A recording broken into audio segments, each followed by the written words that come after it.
Welcome to the Nerd Party.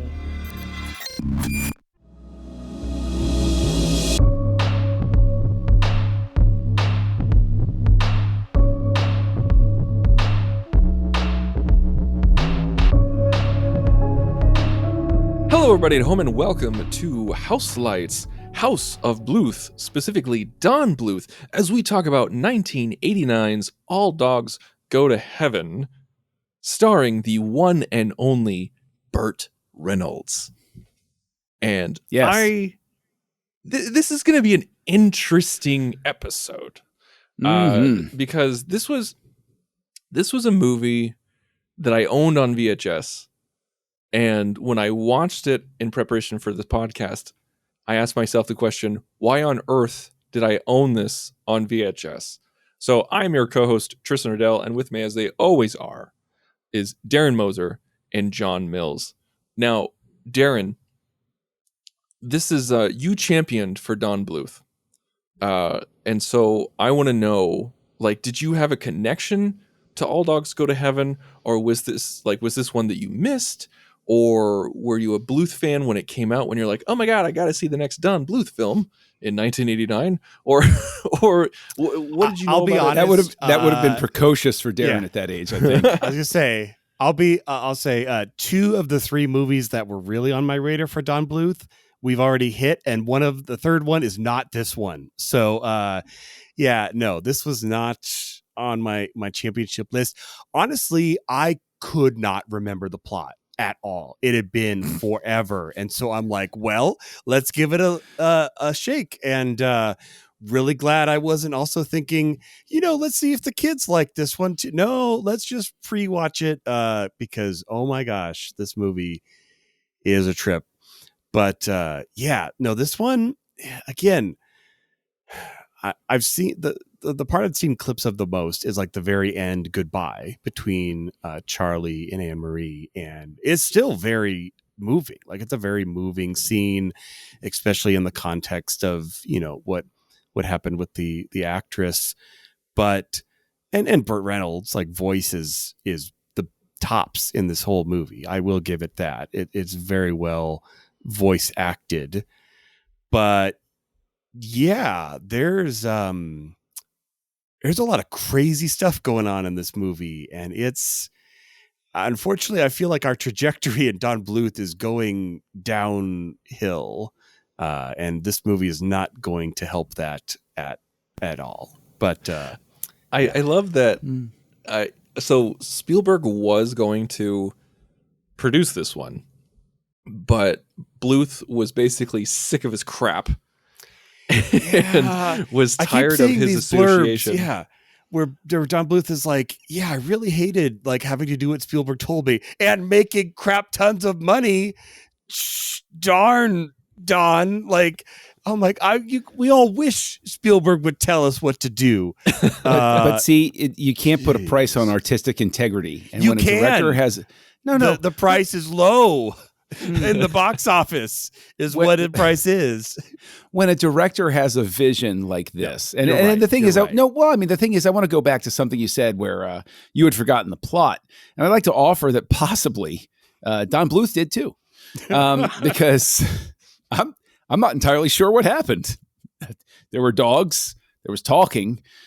Magical kid talks to dogs.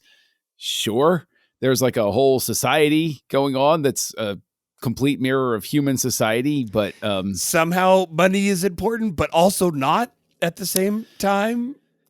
Also one is permanently banished from heaven, but not really. Okay, all right. So we learn by the end that the entire ordeal and the thing that sets up the crisis of the movie, that drives the protagonist forward, was not really there. It was just a gag. I mean, look, I get it. I get the whole thing, but there's no payoff in this movie. I'll tip my hand. Not going to be a high star rating from me on this one, because at the end of it, I was like, whoa, what was the point? It's like a bunch of people watched old Disney movies, and they were like, hey, yeah, let's pull a couple of things out from that, up to and including making the little girl look so much like Snow White that I'm sitting there just going, that just looks exactly like Snow White.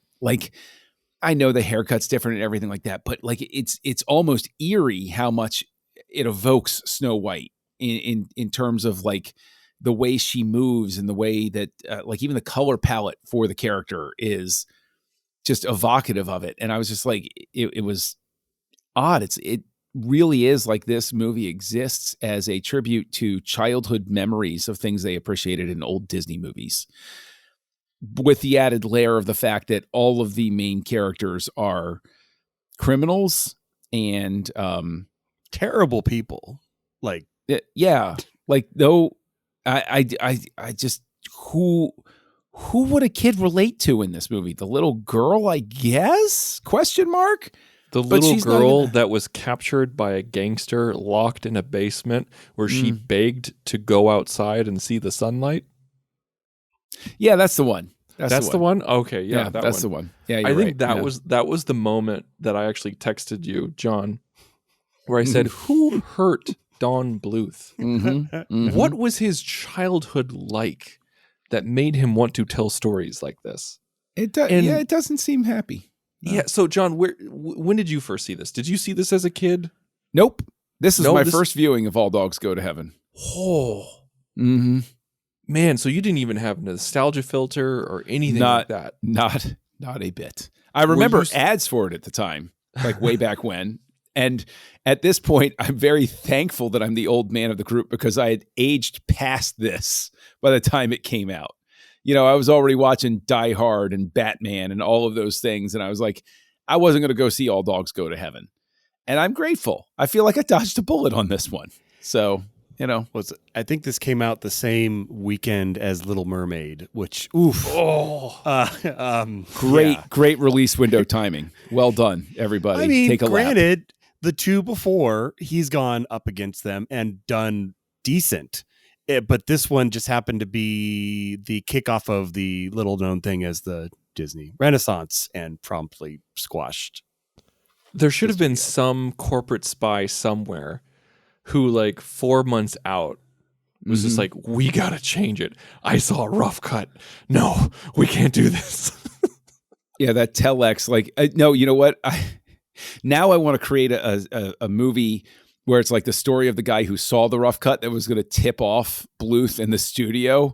And then like the telex gets intercepted and it's like this evil Disney henchman in mouse ears. It's like, oh no, sir, we won't be sending that. And the guy just disappears for the rest of it, you know, goes off in a trunk like the Tetris movie. They can do it like the Tetris movie that just came out on Apple TV. Yeah. That would work. There you go. I would watch that movie. It would be better than this. The corporate the corporate espionage that we just made up in our minds about has this more movie plot coherence than would be better than this. Yeah, it's just so. John, were you surprised by the point that we saw Charlie go to hell? Literally, were you surprised at all? I don't think anything could have surprised me by that point. I really don't. I was surprised from the very first frame where I was like, there's a jailbreak going on. This is a pretty hardcore where dog they were pound. Shooting at the dogs. Yeah, they were shooting at the dogs. And but you know what though? That very beginning, I was like, okay, these are the rules. It's dog world, right? Like there are going to be other animals and everything. There's no human world in existence. This is just Animal Planet. Okay, I get it. Right? Those are the rules. And then they introduce people. And I think at that point, my brain just was like, oh, no, there's no rules here. It's no. I mean, there's kind of rule. I mean, yeah, it is a bit of there's a lot of gear shifting and the gears are grinding in this movie where you're going and going. For me, the WTF pause moment was when Charlie and the girl fall down into the sewer and then are picked up by like Louisiana rats and taken to King Gator. And I'm like, what is going on? Like I was so taken aback. And it's like a 5-minute segment and then it's over. And you're like, what did he hit his head? And like, that was a dream. And I get like, it feels like, okay, we got to keep the scene in, guys. I know it doesn't make any sense, but we have to have it because there's no reason then that the gator doesn't show up to save him later. But that's the thinnest of connections. It was a Deus Ex Machina that they had to have some sort of narrative thread between it. John, I think that was the second time that I texted you while watching this movie.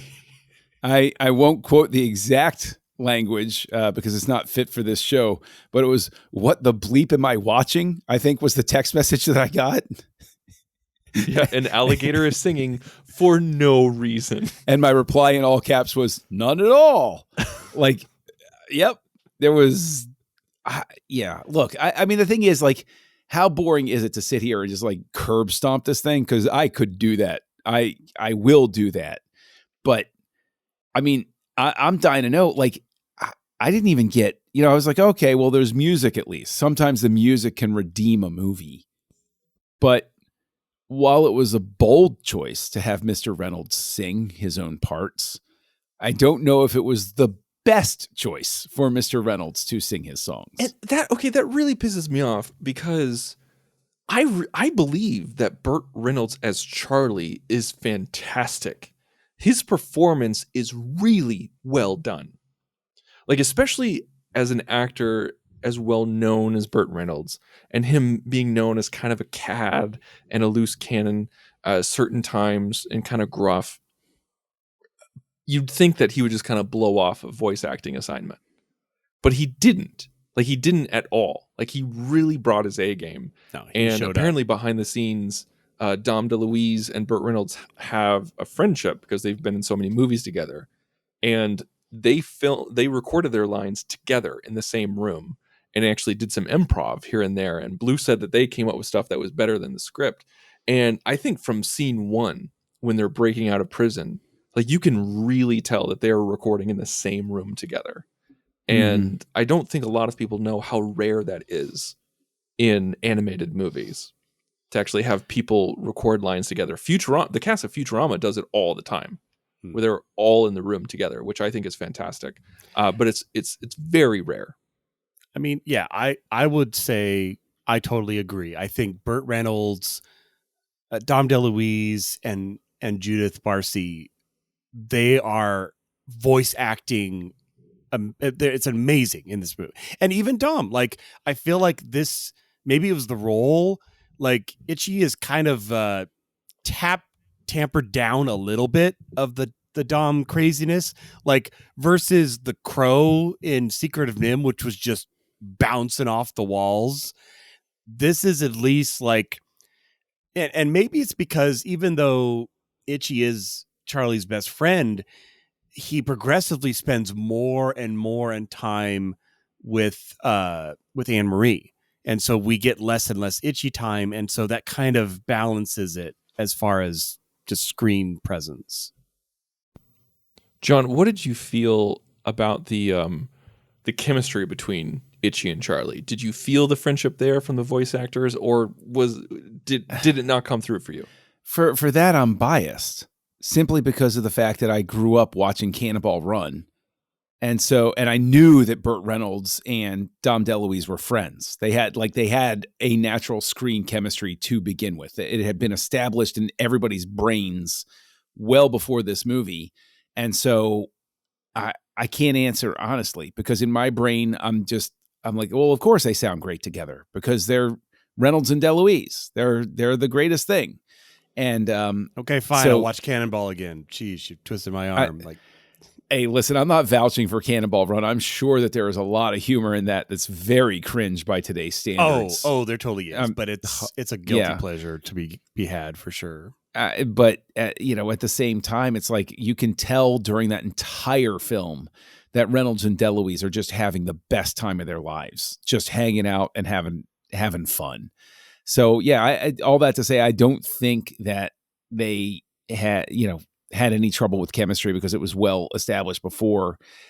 Who really, I thought, as a voice actor was great, but not right for this film because he wasn't directed. I don't think he was directed well to make his character less than terrifying for kids, is Vic Tayback, who I'm a fan of Vic Tayback because I grew up watching him on Alice and reruns of Alice.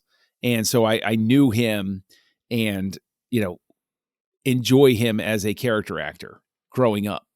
And then hearing him here, it's like a really like menacing villain. Like he showed up and it's like no director sat there with him and said, okay, Vic, let's turn it down just a touch here and make it less than horrifying and terrifying. Let's make it kid scary, not serial killer scary. So I really feel like Tayback showed up and like brought his A game and then was betrayed by a lack of direction. Speaking of somebody who showed up, and even though like we really made fun of the King Gator moment, I felt like the voice that Ken Page gave is phenomenal. Like the performance he gave was really great. And also it's so hard. I know that actors don't necessarily always like this, but as soon as he started singing, I was just like, oh my God, it's Oogie Boogie. Same. I mean, I heard Oogie Boogie, but I was also thinking like old Deuteronomy from Cats. Like Ken Page is just a powerhouse. So when you have him, you're going to have him sing. Like I get that. And that is totally fine. It's just, there was, I think as watching it as a kid, the gator part, I think scared me. This one definitely gave me nightmare fuel in pieces. And there's small parts I remember. I think the gator, something about it's like giant pink lips and just talking underwater. Like there was I can't remember the exact phrase, but there was a moment in that dance number where I'm like, that's it. That was the part that stuck in little Darren's brain and gave me thoughts. And there's other little parts throughout this movie. Yeah, this movie is chock full of 80s nightmare fuel for sure. I think that's one thing about it is that this movie is unhinged in the term of it almost felt to me like this almost wasn't a kid's film. And I mean that sincerely, where it's almost like, why didn't you lean into it and make this PG-13? Like get a different actress to be Anne-Marie and add in a little bit more adult humor, and you probably have a cult classic on your hands. Yeah, probably. Like if you're thinking about, like all the characters are just horrible people. I should say personalities. It's filled with gangsters and swindlers, and it's a seedy underbelly. This movie is just so seedy. That's the word that keeps coming to my brain when thinking about this movie is seedy. And so it's either tone it down like crazy, which I don't think Bluth is capable of doing, or amp it up and don't make it a kid's movie. It feels like this weird middle ground. I think it's caught in that same hellish nightmare middle ground landscape that you're talking about, that like Cool World finds itself in, where it's like, what is happening, right? Like you can tell that there's the seed of something that's like kind of interesting there, but it just sort of falls apart. That happens a lot with Bakshi as well, where you're like, what is going on here? And in terms of you talking about like it should be a more adult, like just go full on and just make an adult animated feature. No, I'm not talking about like a dirty animated feature, because I know when people hear adult, like, oh, hey. No, I'm not talking about a Blue movie. I'm talking about like just make the audience like the heavy metal audience. Go full in. Just go nuts. Those were the two films that I was really thinking about, was Cool World and Heavy Metal. Like just use that as your target audience. But then again, you wouldn't even have a shot at making money. No, there would be zero. And that's that. I think that concept happens today with the streaming landscape and the thirst for content. You can get away with releasing something like that. But to your point, especially a movie that's supposed to be like animated counter programming to The Little Mermaid to try to like hit Disney. There's nobody knew the Renaissance. Nobody knew the Renaissance was coming. They obviously they released this just like they're like, oh no, we got Disney on the ropes. We can go in. And I mean, you could probably almost make an argument that by releasing this against Little Mermaid, it made Little Mermaid look even better and wound up helping Disney resuscitate itself, because it's like, look, here are two animated products. This is what Disney's doing, and this is what the competition is doing. Which do you prefer? Sort of like Iron Man and the Incredible Hulk. Word of mouth, like anyone who would have seen this would have told like their friends, like, no, go see Little Mermaid. Like, yep, you get one shot at this, and there's no repeat viewings. Well, you're talking about if you can see one movie this year, that whole campaign. Don't make it. Yeah. Well, I just mean word of mouth, because it's a powerful thing, and it could, if this movie was amazing, even up against Disney, like, you could have some great programming. But you're talking about the look, and again the maturity, I think is an aspect, and there were a lot of shots in this which really gave me Dragon's Lair vibes, which was obviously also done by Don Bluth, the animated animated arcade cabinet. But there were times when they're like dangling over precipices and a lot of, just, again, it's his style, so of course it would have familiarity. But there were a lot of parts where I'm like, oh man, I could see him putting this in the arcade cabinet.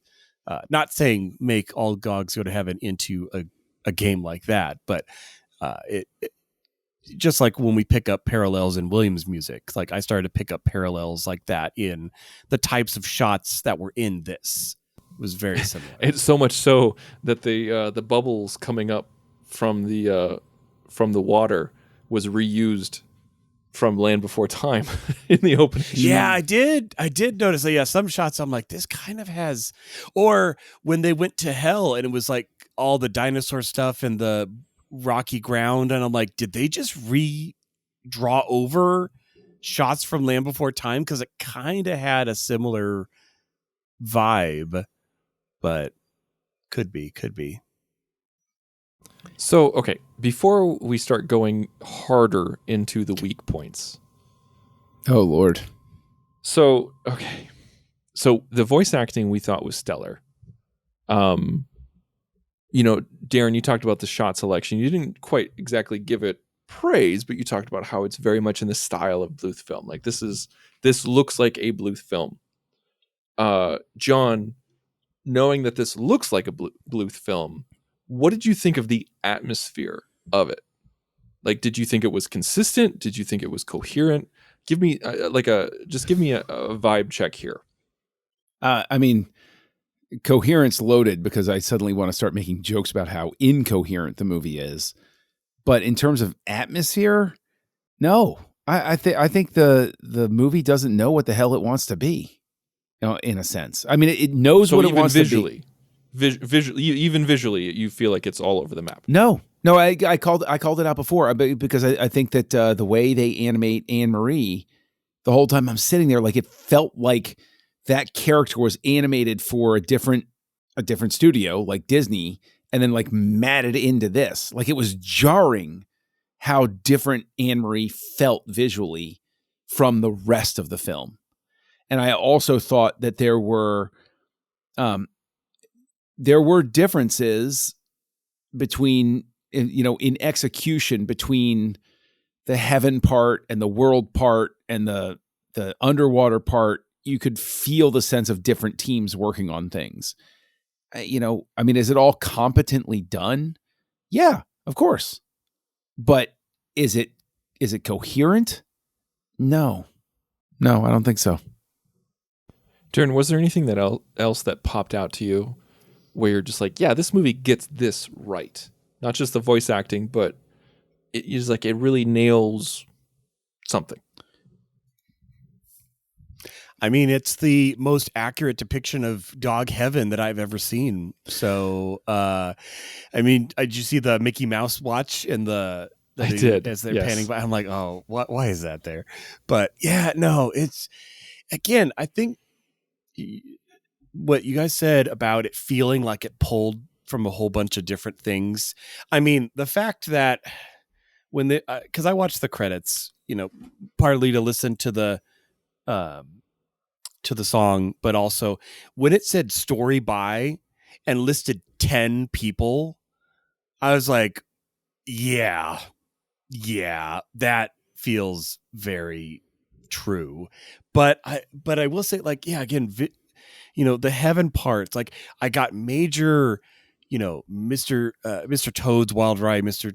Wind in the Willows, like just all sorts of little things that had come before trickled into this, and not in they took the best and knitted it together in a coherent story, but in it just, again, like we said about the alligator, it's like, why is this like it feels like that's in there because they edited themselves into a corner and had to keep it because of the climatic scene. Otherwise, why is that? What story are we learning? I'm still amazed that Charlie at the end was like, "Oh, we got to rebuild again and make a new casino." And I'm like, "Why? Why is that even the first plot of why are we in Louisiana?" That also surprised me. I'm like, and in the 20s, sure. And there's a ray gun. Why not?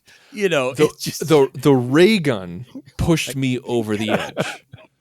Because like because I've forgotten so much. I saw this as a kid, but I've forgotten so much of it. And when his stooge said, "I have a ray gun," blah blah blah blah blah, he says, "You got a ray gun." I was thinking like, is it a collectible that they're gonna pawn or something? Like, is it like a movie prop? And then all of a sudden, like a few scenes later, Charlie is shot with a freaking ray gun. I thought, yeah, it was going to be something where you were going to find out that character was an idiot because it wasn't a real gun. He's a dog. He didn't like a know potato the difference. gun, and it's like magical. But no, but like it's literally we're a off toy the rails that at that point, guys. Yeah. We're off the rails. Like this movie only could have made sense if suddenly Charlie, as a human being, wakes up in a Jacob's Ladder-like experience at the end of the movie, not even animated. It's actually a live person played by Burt Reynolds sitting up in a hospital I would have paid bed. for that. And he's like, "Oh, I've been shot." And Dom DeLuise is sitting at his bedside. And he's like, no. This is what happened. You owed some money, blah, blah, blah, blah, blah. Are you okay? And he lays back and he's like, what did they give me as medication? And I don't know. Patrick Duffy is in his hospital bed next to him. Yes, exactly right. That's the only way this movie makes any sense.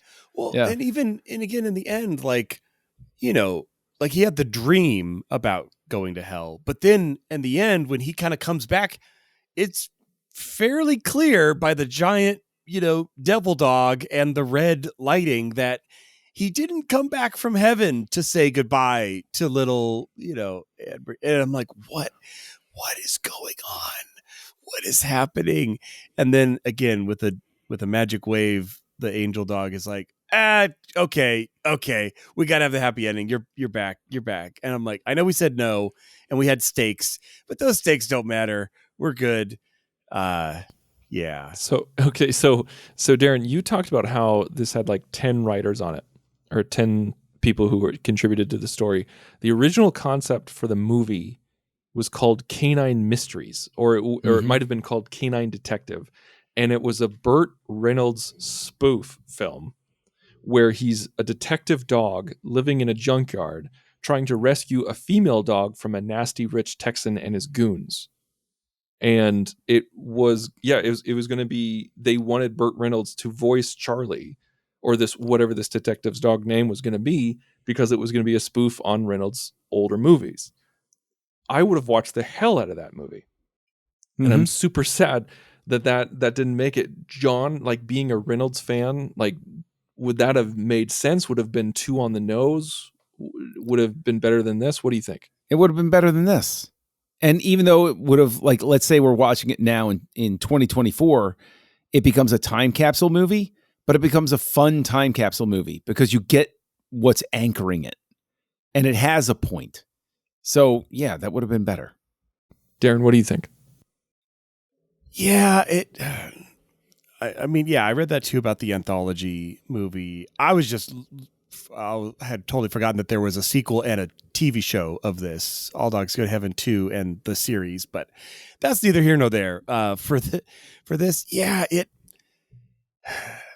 again, there's certain things, when you read from interviews that kind of stick with you and you're like, that says something. And for me, it was when Don Bluth had said, yeah, like I really like that title. Like everything was built around that. And they tried to get me to change it, but I wouldn't change it. I'm like, when your friends tell you the title isn't working, and this is the title you've built the entire movie off of, and they say you should change it, and you say no, and you're glad that you kick Steven Spielberg to the curb and don't have to listen to his silly Oscar-winning comments. His stupid I'm like, I'm sorry. ideas. I can't help you. I can't help you, Dodd. I can't help you. So yeah, little things like that where it's like, again, make your own movie. Get your own. You did. You got your own studio. This is when they moved to Ireland. They set up a whole new studio. Like, great. And they put their best foot forward. And it just was not the coherent win they needed. And I don't think it would be until Anastasia that they did really well. Like, actually, I think Anastasia was their number one performing movie ever. I'm surprised they made it that far. I am kind of surprised too. I think what keeps Bluth in the conversation is Disney becomes the champ, and the Renaissance goes on. So yeah, people are going to keep going after somebody like Bluth because they're going to keep taking shots at the champ. When you're the champ, the contender is always coming at you, and so who are you going to turn to? You got to turn something. You have to get something out there as competition to try to be in the conversation. It makes perfect sense for Bluth to sit there and I think Thumbelina is 94. Is that the next thing that's released by him? It's even worse because after this we're jumping to Titan AE in 2000. But between All Dogs Go to Heaven and Titan AE, there's Rockadoodle. You want to talk about nail in the coffin movies? In 91, Thumbelina, A Troll in Central Park, The Pebble and the Penguin, then Anastasia in 97. That was the Hail Mary. Like and then Titan AE was now you're firmly in, everyone is using CG in 2000. Yeah. And so that was his kind of like incorporate CG in mixed ways, which I think it does very well. But it was kind of we're going to stick to our guns with 2D animation. And it did not do particularly well. But yeah, there's a lot of movies after All Dogs between this and Anastasia, much more than I would think he could have gotten away with. But he did. Yeah. No, I think just studios are desperate to try to keep taking shots at Disney. And they'll just do whatever. So, all right.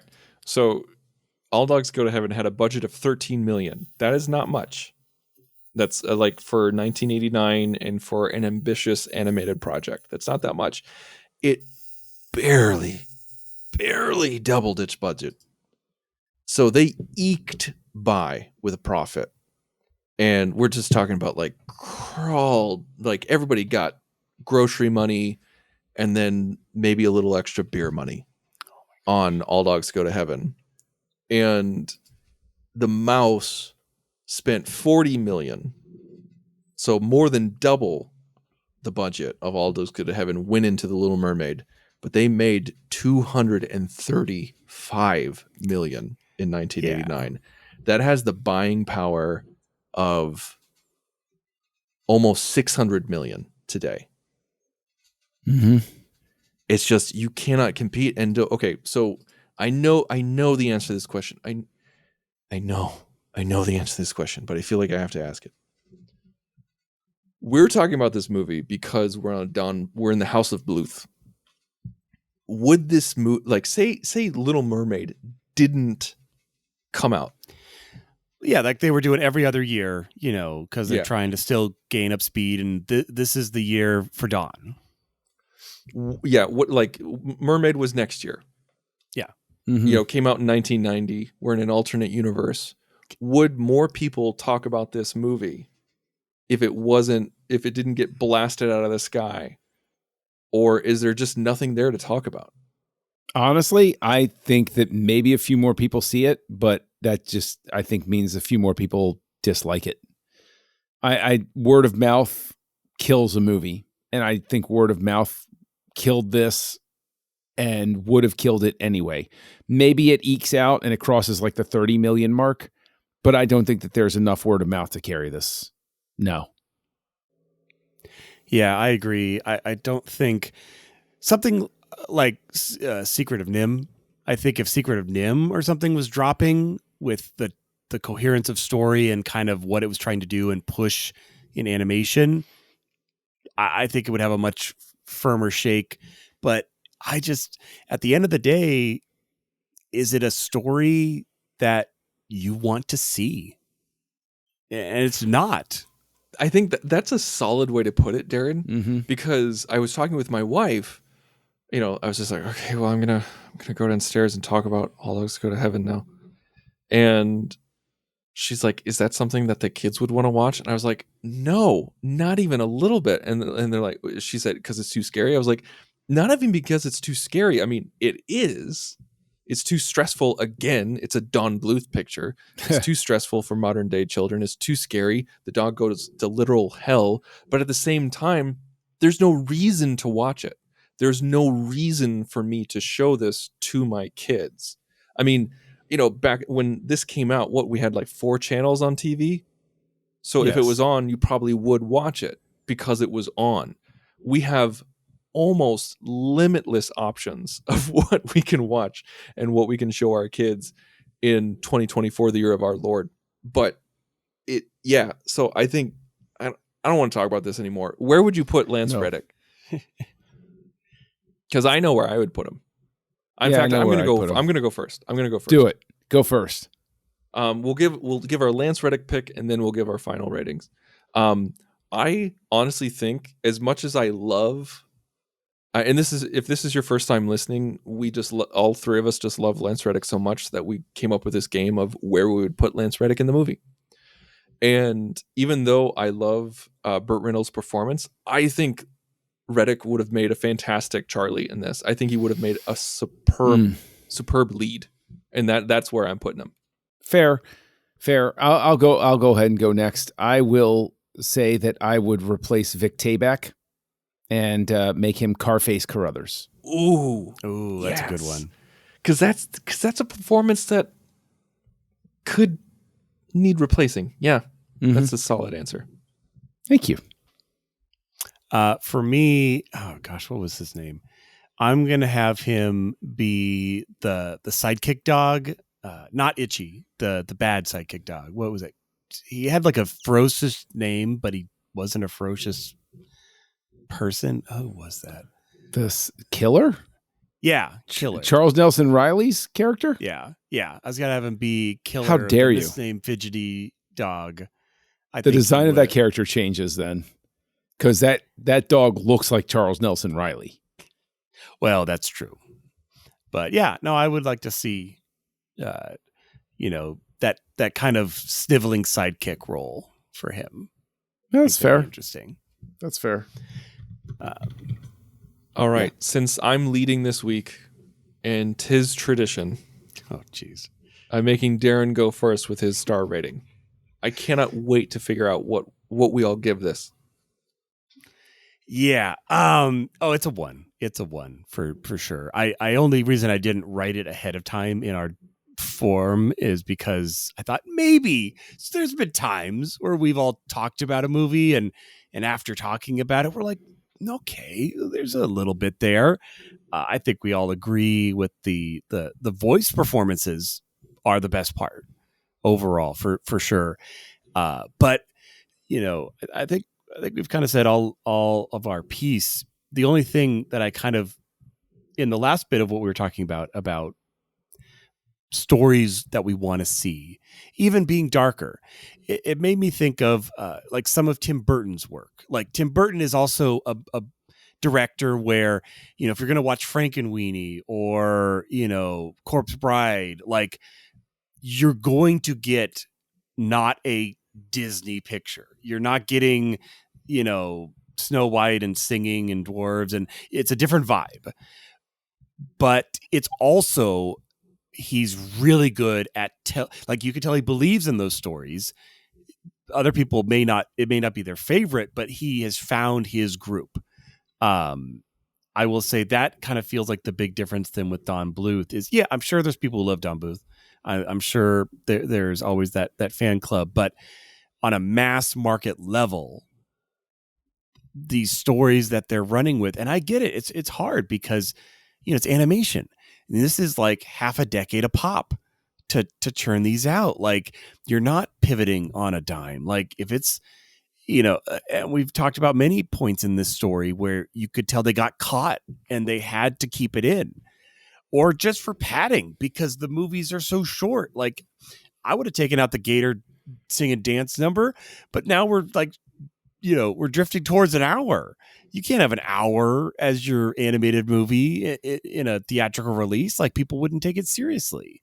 So all that to say, yeah, I think at the end of the day, I'm still excited to talk about Titan A next year. Is one of my ones that I enjoy.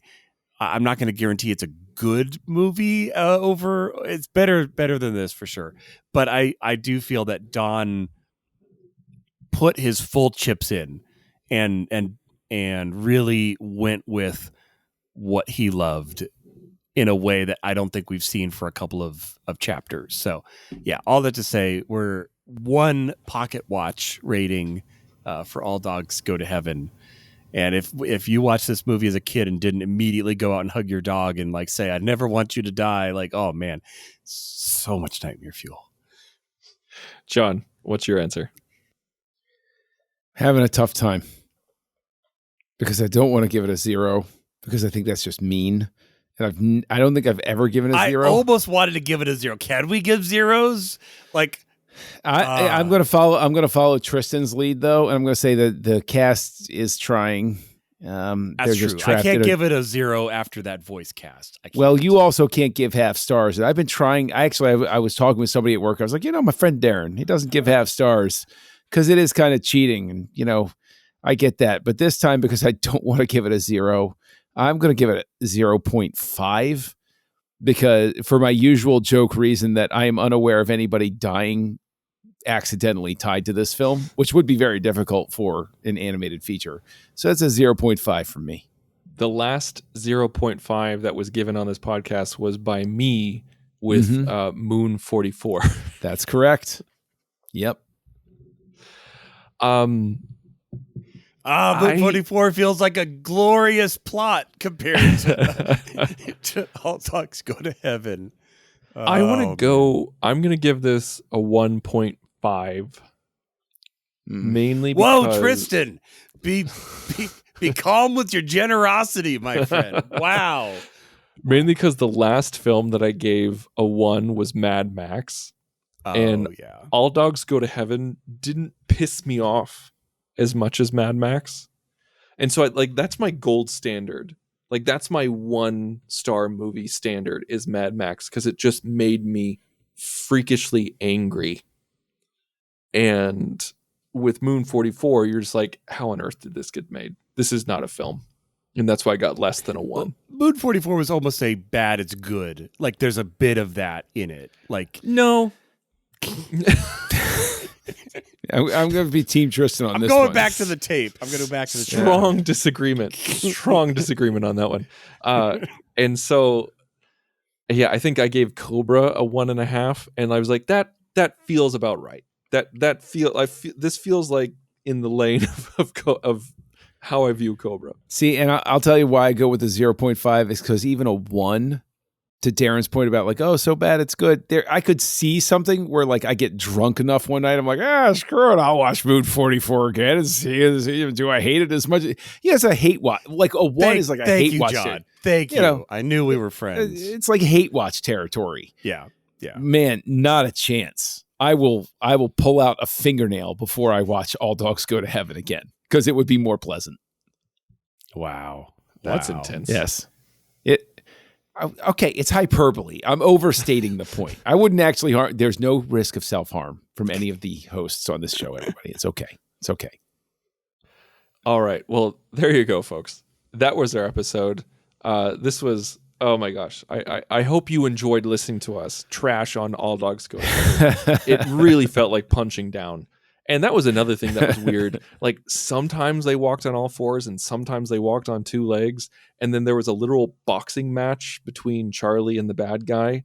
And then It was awkward. They could use thumbs, but then they couldn't. Oh, whatever. I don't care anymore. Darren, what are we talking about next week?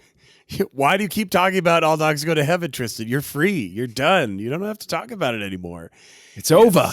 It's over. We are going to jump 11 years to 2000's Titan AE as we wrap up the House of Bluth here on Houselights. Join the revolution. Join the Nerd Party.